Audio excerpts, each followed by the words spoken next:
The senator's son whispered, "Mommy, that lady looks like me." Victoria Ashford froze mid-step, her blood turning to ice as she followed her 4-year-old son's pointing finger across the bustling farmer's market. What she saw there would either destroy her family's political legacy forever or reveal a truth that had been buried for 6 years. Lucas Ashford tugged at his mother's designer coat, his innocent blue eyes fixed on a young woman behind a produce stand. "Look, Mommy, she has my same eyes and my same nose. Do you see?" Victoria's breath caught in her throat. The woman arranging apples at the organic fruit stand did indeed look strikingly similar to Lucas. The same platinum blonde hair, the same sharp cheekbones, the same distinctive cleft in her chin that Victoria had always thought made her son so uniquely beautiful. But that was impossible. Victoria was the wife of Senator Robert Ashford, one of the most powerful politicians in Washington. Their family was picture perfect, their lives carefully orchestrated for maximum political advantage. Lucas was their miracle child, born after years of fertility treatments and public scrutiny about their inability to conceive. Or so the world believed. "Don't be silly, darling," Victoria said, her voice strained as she tried to steer Lucas away from the stand. "People sometimes look alike. It doesn't mean anything." But Lucas wouldn't be deterred. With the fearless curiosity that only a 4-year-old possessed, he broke free from his mother's grip and ran directly toward the fruit stand. "Hi," he called out cheerfully to the young woman. "I'm Lucas. My mommy says we don't look alike, but I think we do. Are you my sister?" The woman looked up from the apple she'd been arranging, and when her eyes met Lucas's, her face went completely white. The apple in her hand dropped to the ground with a soft thud. "Oh my God," she whispered, her voice barely audible above the market noise. Victoria approached slowly, her heart pounding so hard she could hear it in her ears. Up close, the resemblance was even more undeniable. This young woman didn't just look like Lucas, she looked like a female version of Robert when he was younger. "I'm sorry," Victoria said, her political training kicking in automatically. "My son is very friendly. He means no harm." The young woman stared at Lucas, then up at Victoria, her eyes filling with recognition and something that looked like long-buried pain. "You're Victoria Ashford," she said quietly. "Senator Ashford's wife." Victoria nodded stiffly, glancing around to see if anyone was listening. "Yes, and you are?" "Sarah," the woman replied, her voice growing stronger. "Sarah Chan." She paused, looking down at Lucas, who was now examining the apples with serious concentration. "And I think I know why your son looks like me." Victoria felt the world tilt beneath her feet. "What do you mean?" Sarah took a deep breath, her hands trembling as she reached under the counter and pulled out her purse. From it, she extracted a faded photograph and held it out to Victoria. The photo showed a much younger Robert Ashford in casual clothes, his arm around a beautiful Asian-American woman with long black hair. They were both laughing, clearly in love, standing in front of what looked like a college campus. "This was taken 7 years ago," Sarah said quietly. "Before your husband became senator. Before he decided that being with someone like me would hurt his political career." Victoria stared at the photo, her mind reeling. 7 years ago, she and Robert had been engaged but going through a rough patch. He had told her he needed space to think about their future. She had assumed he meant space to focus on his campaign for Congress. She had never imagined this. "That's impossible," Victoria whispered, but even as she said it, she knew it wasn't. The timeline fit perfectly. The resemblance was undeniable. And suddenly, so many things about Lucas made sense. His unusual features that didn't quite match either parent, his advanced intelligence, his natural affinity for mathematics that neither she nor Robert possessed. "I was 22, Sarah continued, her voice steady but her eyes glistening with unshed tears. "A graduate student in biochemistry at Georgetown. Robert and I met at a coffee shop near campus. He told me he was taking a break from politics, figuring out what he really wanted." Lucas, oblivious to the tension around him, had started stacking apples into a pyramid. "Look," I made a castle, he announced proudly. We dated for 8 months, Sarah said, watching Lucas with a mixture of wonder and heartbreak. I thought we were going to get married.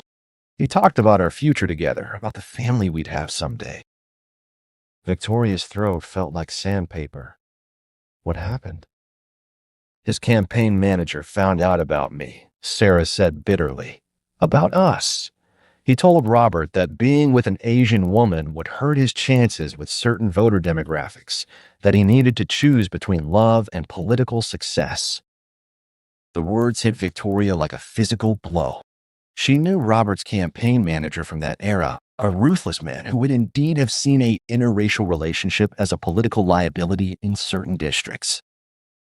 And he chose politics, Victoria said, though it wasn't really a question. Sarah nodded. He came to my apartment one night and told me it was over. Said he realized we were too different, that it would never work. I was devastated, but I believed him. I thought he had just fallen out of love with me. But that wasn't the end of it, Victoria said, looking at Lucas, who was now trying to balance an orange on top of his apple pyramid.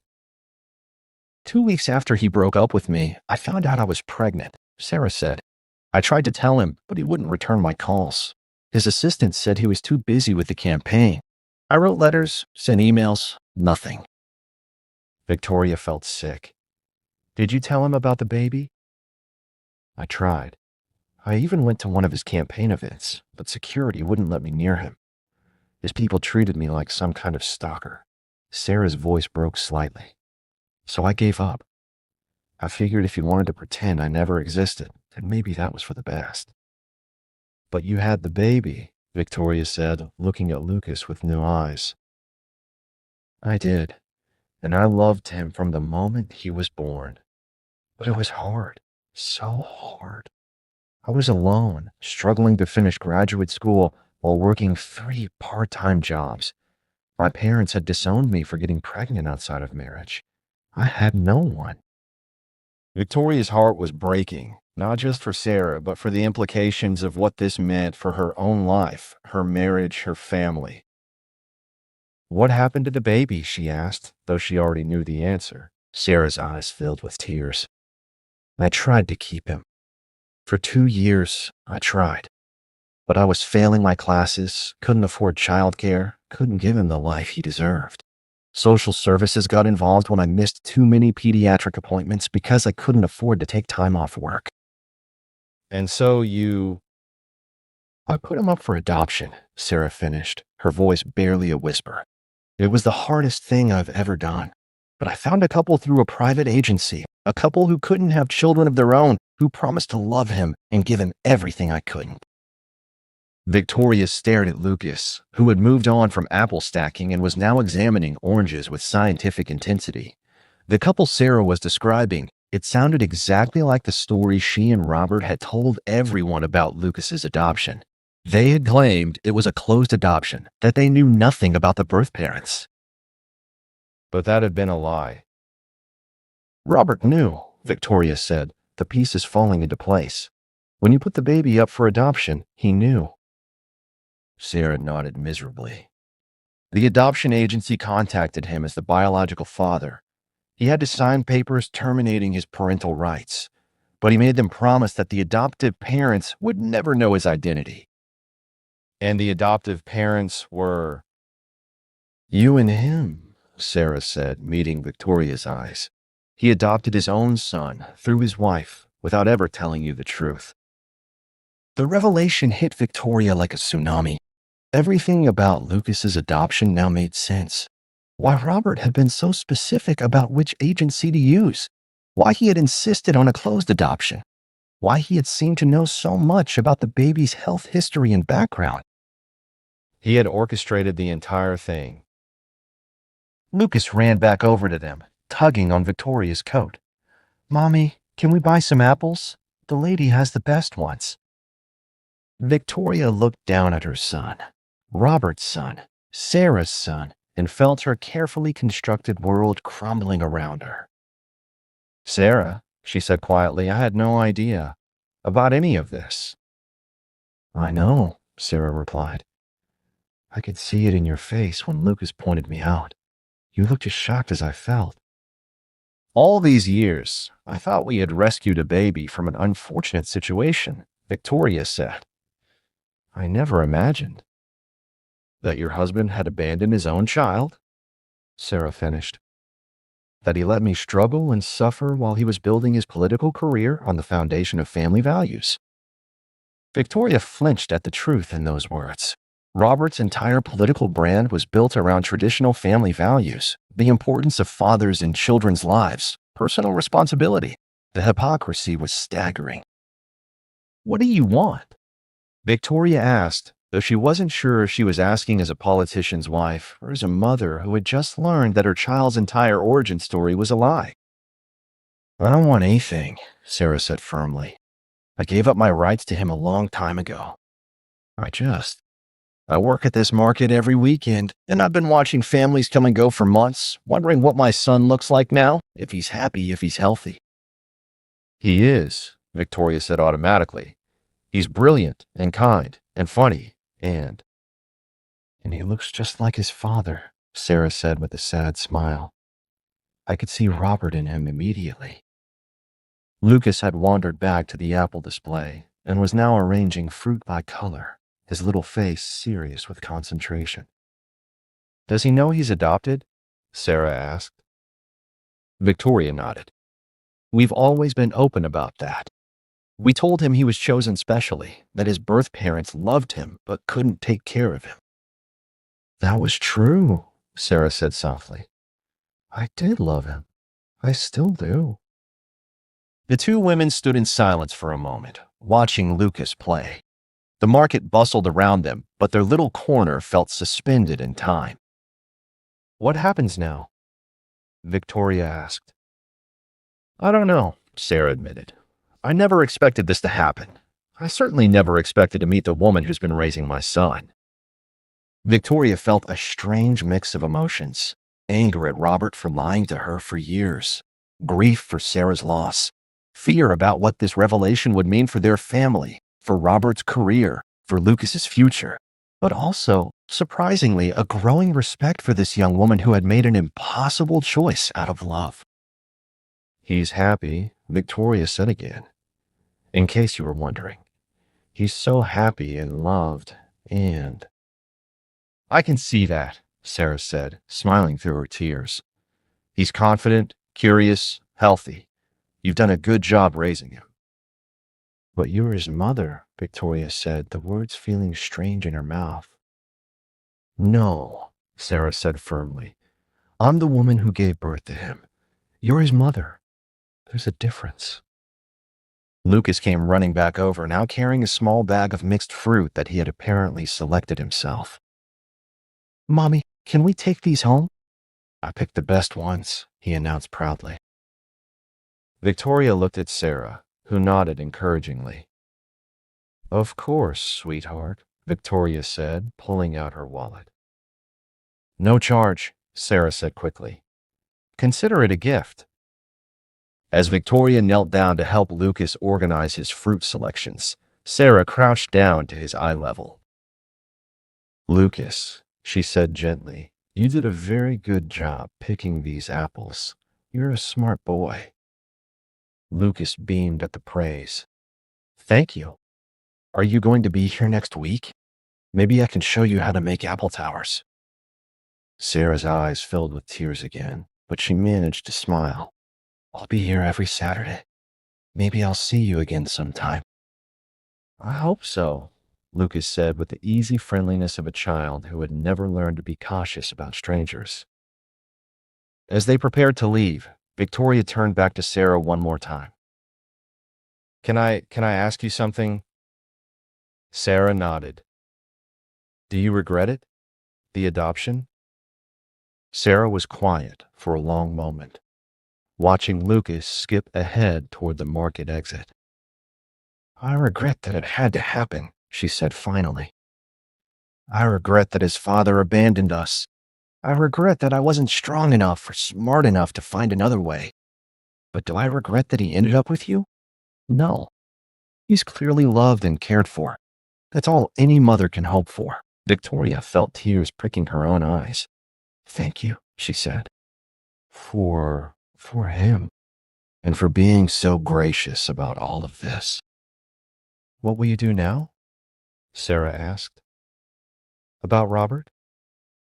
Victoria looked ahead to where Lucas was examining a butterfly that had landed on a nearby flower display.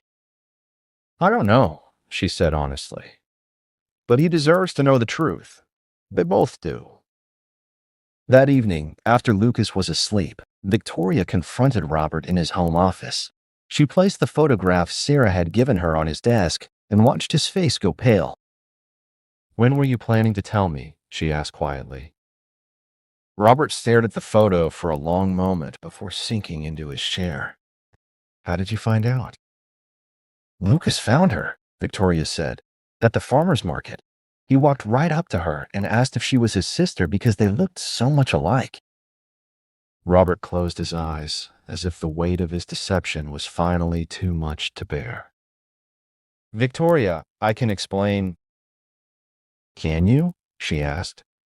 "Can you explain how you let me believe for 4 years that we had adopted some anonymous baby?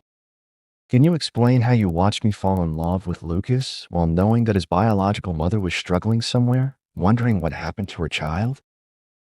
"It wasn't supposed to happen like this," Robert said weakly. "What wasn't? Getting caught?" "No, I mean, Sarah wasn't supposed to keep the baby. When she told me she was pregnant, I assumed she would, you know, have an abortion," Victoria finished coldly. "We weren't ready for a child. I was building my political career, and she was just a graduate student. It would have been complicated." "So you abandoned her?" "I gave her space to make her own decision." "You gave her no choice but to make that decision alone," Victoria corrected. "And when she chose to keep the baby, you let her struggle for 2 years before she was forced to give him up." Robert stood up, moving to the window. "I didn't know how bad it was for her. The adoption agency handled everything discreetly." "But you knew when he became available for adoption." "The agency called me because I was listed as the father. They said there was a couple interested, but they wanted to make sure I wouldn't interfere with the process." "And instead of interfering, you became that couple," Victoria said. "You adopted your own son without telling your wife that you were his biological father." "I thought it was the best solution for everyone," Robert said defensively. "Lucas got a good home. You got the child you'd always wanted, and Sarah could move on with her life.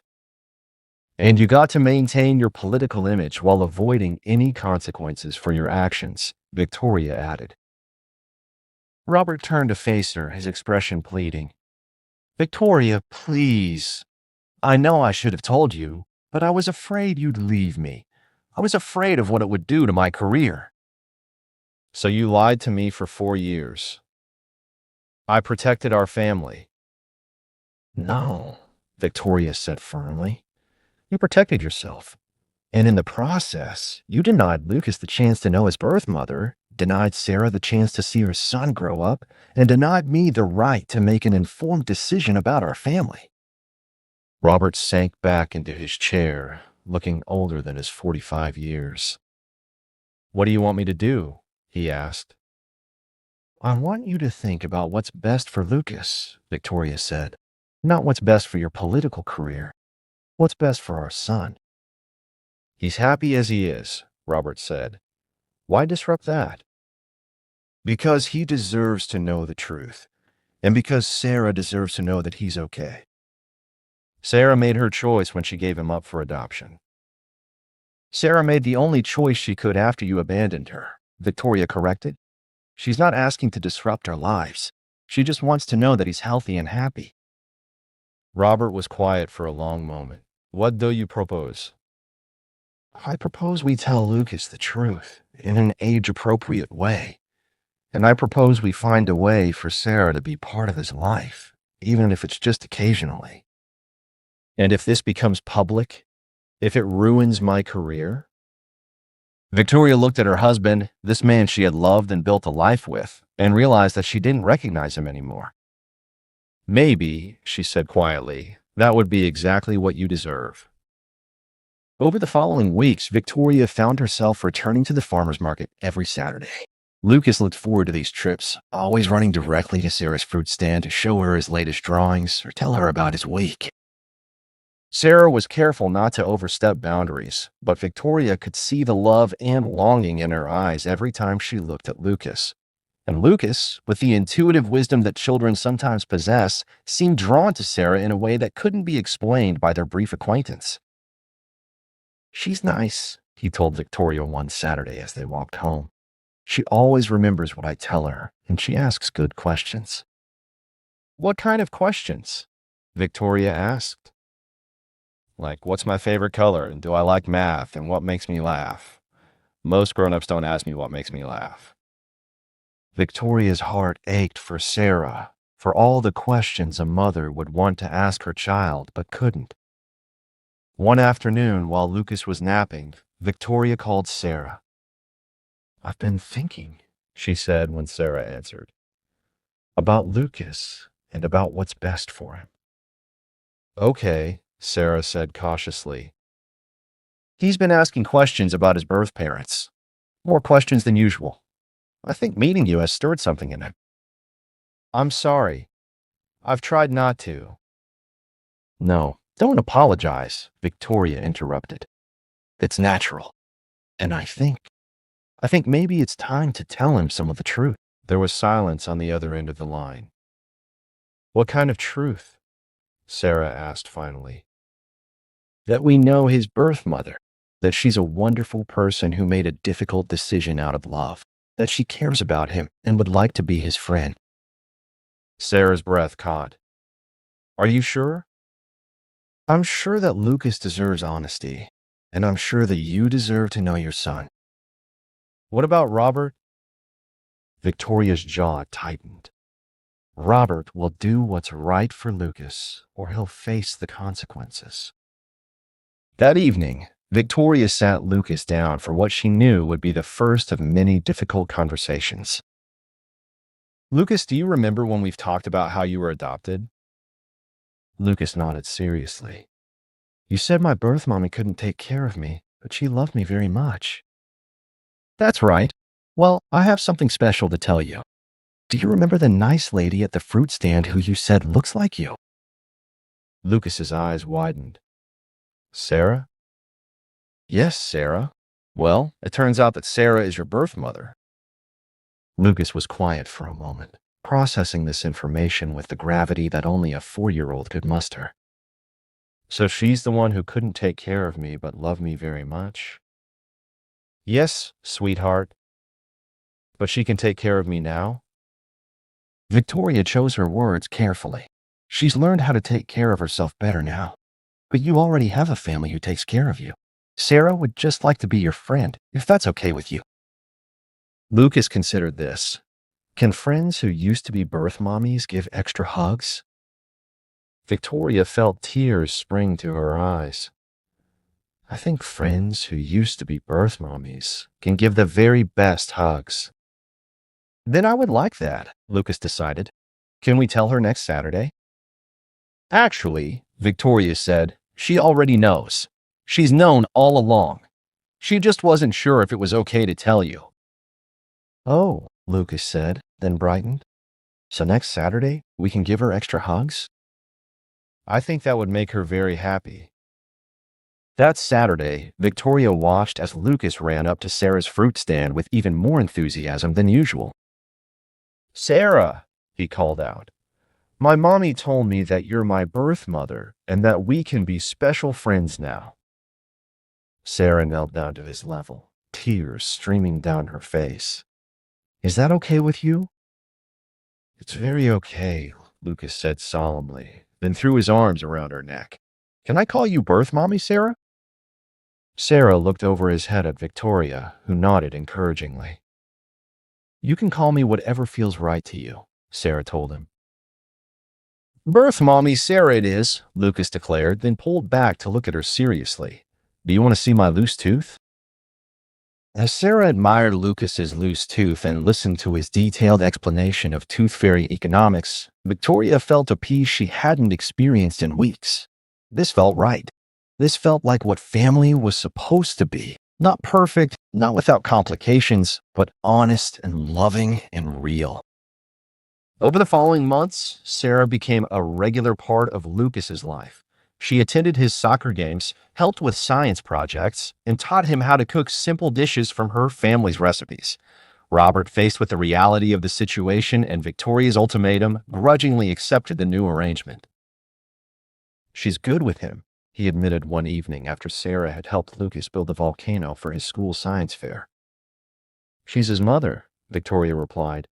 "Of course she's good with him." "You're his mother too." "Yes," Victoria said. "We both are, and he's lucky to have two mothers who love him." Robert was quiet for a moment. "I should apologize to her for everything." "Yes," Victoria said, "you should." That apology came a few weeks later at Lucas's 5th birthday party.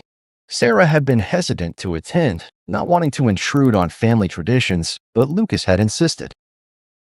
"It's not a real party if birth mommy Sarah isn't there," he had declared. As the party wound down and Lucas played with his new gifts, Robert approached Sarah on the back patio. "Sarah," he said quietly, "I owe you an apology." Sarah looked up at him, the man who had broken her heart and changed the course of her life. "You don't owe me anything, Robert." "Yes, I do. I owe you an apology, and I owe you honesty about why I made the choices I did." Sarah waited, not making it easy for him. "I was scared," Robert continued. "Scared that being with you would hurt my political chances. Scared that I wasn't ready to be a father. Scared that I wouldn't be good enough for you or for a child." "So you ran." "I ran. And I convinced myself that it was the noble thing to do, that I was setting you free to find someone better. But the truth is, I was just a coward." Sarah was quiet for a long moment, watching Lucas through the patio door as he showed Victoria his new toy dinosaur. "You hurt me more than I thought it was possible to be hurt," she said finally. "Not just by leaving, but by making me feel like I wasn't worth fighting for." "You were worth fighting for," Robert said. "You were worth everything. I was just too stupid and selfish to see it." "And Lucas? Was he worth fighting for?" Robert's voice broke slightly. "He was worth everything too. And I failed him just like I failed you." Sarah looked at Robert, this powerful man who had once broken her heart, and saw something she had never seen before: genuine remorse. "You can't change the past," she said, "but you can do better going forward." "How?" "By being the father Lucas deserves. By supporting his relationship with me instead of resenting it. By putting his needs before your political image." Robert nodded. "I can do that." "And by being honest with Victoria. She deserves better than a husband who lies to protect himself." "She does," Robert agreed. "She deserves much better than me." Sarah stood up, brushing off her dress. "Maybe, but she chose you, and Lucas needs you both. So figure out how to be worthy of that choice." As she walked back into the house, Robert called after her. "Sarah?" She turned back. "Thank you for giving me a son, for being gracious when you had every right to be angry, for letting me try to make this right." Sarah smiled, but it was sad around the edges. "I didn't do it for you, Robert. I did it for him." 2 years later, the Ashford family looked nothing like the political dynasty it had once been. Robert's career had suffered when the truth about Lucas's parentage eventually came out, but he had chosen his family over damage control, and somehow that decision had earned him a different kind of respect. Victoria had returned to practicing law, finding fulfillment in family advocacy work that felt more meaningful than political fundraising. Sarah had finished her PhD and was working as a research scientist, finally able to build the career she had put on hold years earlier. And Lucas, now 7 years old, moved seamlessly between his two homes and two mothers, secure in the knowledge that he was loved completely by both. One Saturday morning, as Victoria watched Lucas help Sarah set up her fruit stand at the farmer's market, she reflected on how much their lives had changed since that first day when Lucas had pointed across the market and said, "Mommy, that lady looks like me." "Do you ever regret it?" Sarah asked, joining Victoria on the bench where she was watching. "Taking the risk to let me into his life?" Victoria considered the question. Their lives were more complicated now, certainly. Robert's political career would never recover completely. Their marriage had required intensive counseling to rebuild trust. There were custody schedules and birthday parties to coordinate, and Lucas sometimes got confused about which house he had left his favorite toy at. But Lucas was thriving. He was confident, curious, secure in the knowledge that he was chosen and loved by multiple people. He had a relationship with both his mothers, and somehow that had made him more complete rather than more confused. "Never," Victoria said firmly. "You needed to know you. We all needed to know you." "Even Robert?" Victoria laughed. "Especially Robert. You hold him accountable in a way that I never could. You represent the consequences of his choices, but also the possibility of redemption." "And what about us?" Sarah asked. "Did you ever imagine we'd be friends?" Victoria looked at Sarah, this woman who had given birth to her son, who had made an impossible sacrifice out of love, who had been gracious enough to share that son when she could have demanded custody. "I couldn't have imagined it," Victoria said, "but I can't imagine it any other way now." Lucas came running over, dirt on his hands and joy on his face. "Mommy Victoria, birth mommy Sarah taught me how to tell if an apple is perfect," he announced. "You have to smell it and feel for soft spots and listen to see if it sounds hollow." "That's very scientific," Victoria said solemnly. "Birth mommy Sarah says I'm going to be a scientist like her someday," Lucas said proudly. "You can be anything you want to be," Victoria told him. "I know," Lucas said with the confidence of a child who had never doubted his own worth, "because I have the best family in the whole world." As he ran back to help Sarah with the apple display, Victoria marveled at the truth in those words.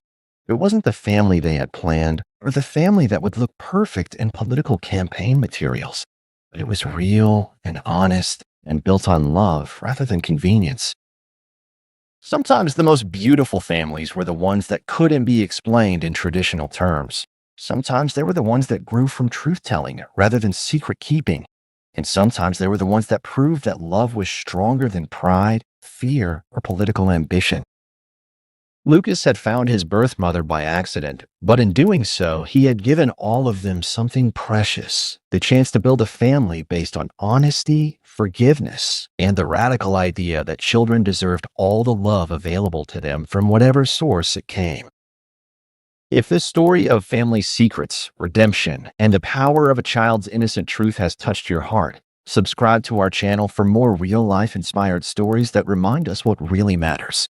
Because sometimes the most powerful revelations come from the mouths of children who see the world as it should be, not as we've made it. And sometimes the greatest gift we can give our children is the courage to face the truth no matter how complicated it makes our lives.